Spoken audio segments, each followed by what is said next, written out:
What's up sobat penat? Gue bawain cerita baru buat lo nih. Tapi sebelumnya, buat lu pada yang pengen ceritanya dianimasiin, ketikin aja ya. Terus kirim kemari. Ntar kalau kepilih, gue balesin lu satu-satu. Nah, tungguin aja dah. Dah, skuy nonton. Peringatan, animasi ini dibuat dengan tujuan sharing pengalaman pribadi sang pengirim cerita. Dimohon untuk menghargai cerita tanpa menyudutkan beberapa pihak. Selamat menonton. Jujur aja nih, gue bingung harus mulai dari mana. Soalnya ini cerita yang bikin gue trauma selama bertahun-tahun. Tapi semoga cerita gue bisa jadi pembelajaran buat kalian semua. Konnichiwa, sebut aja nama gue Mawar. Ini cerita gue tentang kejadian traumatis selama gue bernafas di bumi ini. Bahkan setelah kejadian ini, selain gak dibolehin keluar rumah selama bertahun-tahun, gue decide untuk menghilang dari semua sosmed gue juga. Padahal mah bawaannya pengen share ini itu. Sedih. Gue ceritain sedikit soal background gue dulu ya. Jadi dari gue SMP itu, gue tuh suka banget sama yang namanya fotografi. Soal jepret-menjepret, gue jagonya, hehe. Karena gue suka fotografi, gue pun cukup aktif di sosial media gue, terutama di Instagram. Ya secara looks mah gue tergolong cantik lah, gak kalah sama Kendall Jenner, hehehe. FYI, kakak gue orangnya cukup protektif. So, gue gak dibolehin foto yang pakai baju terlalu vulgar. Katanya takut gue gampang masuk angin, hehe. Pokoknya foto-foto gue kids friendly lah. Nah, karena gue suka fotografi, dari situ gue mulai ganti-ganti kamera kalau gue bosan sama kameranya. Gue jual, terus gue beli kamera yang lain lagi. Tenang, cerita ini bukan tentang hobi kamera gue kok, hehe. Cerita ini dimulai pas gue masih kuliah. Jadi, one day gue post kamera gue di aplikasi buat jual beli barang second gitu. Tiba-tiba ada orang nawar kamera gue nih. Nah, sebut aja nih orang namanya Rahmat. Everything feels normal pas lagi negosiasi di aplikasi ini. Akhirnya Rahmat ini minta COD. Awalnya ya gue gak mikir aneh-aneh. Namanya ada orang yang mau beli, jadi opsi tawaran COD tuh ya normal-normal aja. Terus saat itu apps e-commerce juga belum se-booming sekarang. Akhirnya gue ajak dua temen gue, satu perempuan dan satunya laki-laki. Anggap aja namanya Bunga dan Raka. FYI, waktu itu gue yang milih tempat dan waktu buat COD. Gue COD di mall yang terkenal selalu ramai. Dan pas gue nyampe di lokasi, ternyata dia tuh om-om yang udah sekitaran umur 40 atau 50-an lah. Singkat cerita, dia udah selesai ngecek kameranya dan udah transfer uangnya ke gue.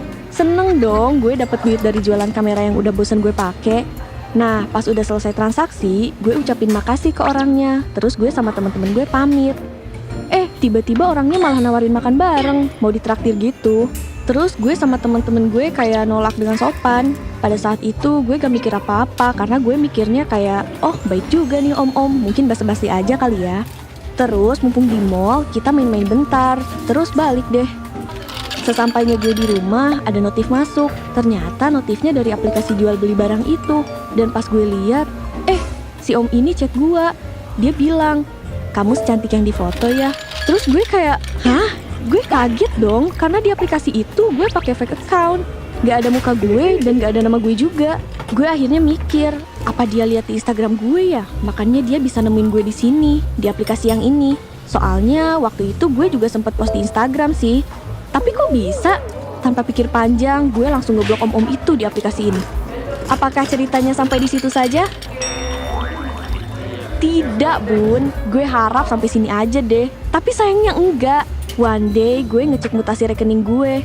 Tiba-tiba om ini transfer duit 10 juta ke gue. Kaget gak lu? Disclaimer dulu nih.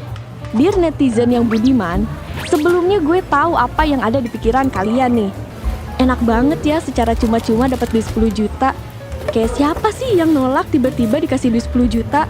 Tapi yakin deh, kalau misalkan kalian ada di posisi gue pada saat itu, kalian gak akan mau. Rasanya takut, risih, pikiran gak karuan. Akhirnya gue bilang dong ke si om ini maksudnya apa ya. Terus dia bilang buat angpau karena pada saat itu lagi Chinese New Year. Terus gue marah dong kayak, ngapain? Emang gue cewek apaan Jir? Akhirnya gue balikin tuh duit. Dari situ sih semuanya makin parah. Gue berkali-kali ngeblok dia di semua akun sosial media gue. Tapi tetap aja tuh orang buat akun baru lagi. BTW, waktu itu Instagram belum ada fitur blok yang kayak sekarang. Kalau sekarang kan blok satu akun, otomatis semua akun yang dia punya keblok juga tuh. Kacaunya, dia selalu DM gua nonstop. Kejadian ini berlangsung selama 1 tahun lebih. Gue bener-bener capek digangguin kayak gini. Setahun, bayangin woy. Rasanya kayak dibayang-bayangi hal yang bikin gak nyaman. Puncaknya tuh pas gue ngecek Facebook. Jujur, gue itu jarang banget buka Facebook. Soalnya kayak udah ketinggalan zaman, hehehe.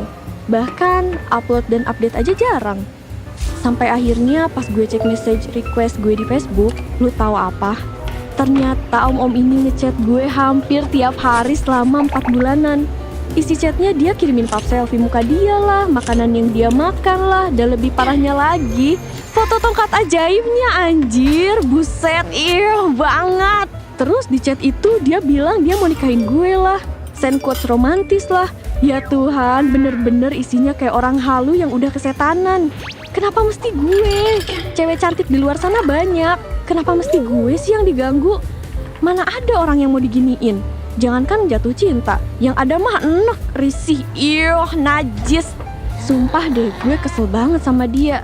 Kontekan aja kan gak pernah, kecuali yang COD kamera waktu itu.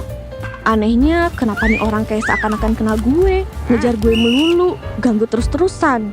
Akhirnya gue ceritain ini ke keluarga gue karena gue udah mulai gak nyaman dan gue juga takut. Keluarga gue pun akhirnya worry dan memutuskan untuk reach out ke om-om freak ini. Ditanya kenapa gangguin gue terus.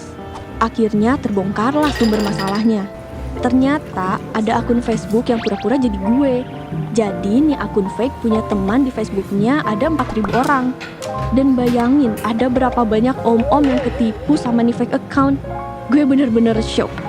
Yang lebih membagongkan lagi, nih akun Facebook fake ini statusnya tuh kayak bener-bener cewek pick me dan cabe banget. Kayak ngegoda om-om buat diporotin duitnya gitu loh. Parahnya lagi, sampai-sampai foto-foto dari keluarga gue pun diambil dan dimasukin ke Facebook fake account dia. Udah sakit kali ya tuh orang. FYI, gak cuma om ini aja yang ketipu. Adalah satu orang om-om yang reach out gue di DM Instagram. Dia katanya ketipu sama akun fake gue di Facebook. Mana udah sempet sleep call. Katanya sih dia malu. Oke, back to the topic. Long story short, masalahnya udah kelar. Dan om-om kurang ajar itu, puji Tuhan udah gak pernah nyariin gue lagi setelah mediasi dengan pihak ketiga.